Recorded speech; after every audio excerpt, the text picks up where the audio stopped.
আমাদেরকে আশ্বস্ত করেছেন, মাননীয় শিক্ষা সচিব স্যার বলেছেন আপনারা আমার সন্তান সমতুল্য, আপনারা নিয়োগ পেলে আমাদের কোনো ক্ষতি হবে না।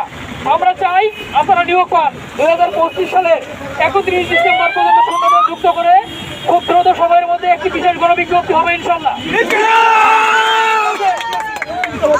আমরা আমাদের আজকের দিনের কার্যক্রমে আমরা সফল হয়েছি, এটাই আমরা আলহামদুলিল্লাহ বলতে পারি। আমরা মাননীয় শিক্ষা উপদেষ্টা পর্যন্ত পৌঁছতে পেরেছি এবং আমাদের সমস্ত ডকুমেন্টস আগে দিয়েছি, তার সাথে আমরা কথা বলেছি 6 সদস্যের প্রতিনিধি দল, এবং আমরা মাননীয় সচিব স্যারের সাথে কথা বলেছিলাম, শিক্ষা সচিব স্যার, উনিও যথেষ্ট আন্তরিকতার সহিত আমাদের সাথে কথা বলেছেন।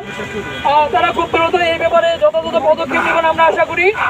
আগামীকাল আমাদের এনটিআরসি এর সামনে শান্তিপূর্ণ আমাদের সমাবেশ থাকবে 18তম ভাইবা উত্তীর্ণ ও সুপারিশ বঞ্চিত প্রার্থীদের পক্ষ থেকে। আপনারা যারা আছেন ঢাকা ত্যাগ করবেন না, আপনারা আগামীকাল আসবেন। আমরা শান্তিপূর্ণভাবে অবস্থান কর্মসূচি দিব এবং আমরা এনটিআরসি কর্তৃপক্ষকে জানিয়ে দিব যে আমরা সচিবালয়ে গিয়ে মাননীয় শিক্ষা উপদেষ্টার সাথে সাক্ষাৎ করেছিলাম, কথা বলেছি এবং তারা আমাদেরকে আশ্বস্ত করেছেন আমরা তাদেরকে নতুনভাবে স্মারকলিপি দিব এবং তাদের সাথে সাক্ষাৎ করে আমরা একটি সিদ্ধান্ত নিয়ে আমরা আগামীকাল তারপরে আমরা সেখান থেকে ফিরে আসবো ইনশাল্লাহ। 18তম সুপারিশ বঞ্চিত 16,000 নিয়োগ না দিয়ে 19তম সার্কুলার যাতে প্রকাশ না করা হয়। আগামীকাল সকাল 10টায় এনটিআরসি এর সামনে সবাই চলে আসবেন, সর্বোচ্চ উপস্থিতি যাতে হয়।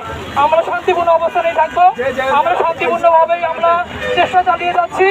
আমরা টেলি রিটার্ন ভাইবা দিয়ে 18 লক্ষকে মিট করে আমরা এই পর্যন্ত এসেছি। আমাদের ভিতরে সেই যোগ্যতা রয়েছে। আমরা চাই রাষ্ট্র আমাদেরকে নিয়োগ দেখ, আমাদেরকে শিক্ষকতার মতো মান দিয়ে সকলের সর্বোচ্চ উপস্থিতি যাচ্ছি। সচিবালয় থেকে তারা আমাদেরকে পজিটিভভাবে বলেছেন তারা নিয়োগ খুব শীঘ্রই দেবেন ইনশাল্লাহ। যোগদানের ডেট 18 তারিখের পরেই তারা খুব একটা সিদ্ধান্ত নিয়ে আমাদেরকে নিয়োগের আওতায় নিয়ে আসবেন। আজকের আলোচনা এখানেই শেষ করছি। আপনারা আগামীকাল সকাল 10টায় চলে আসবেন ইনশাল্লাহ।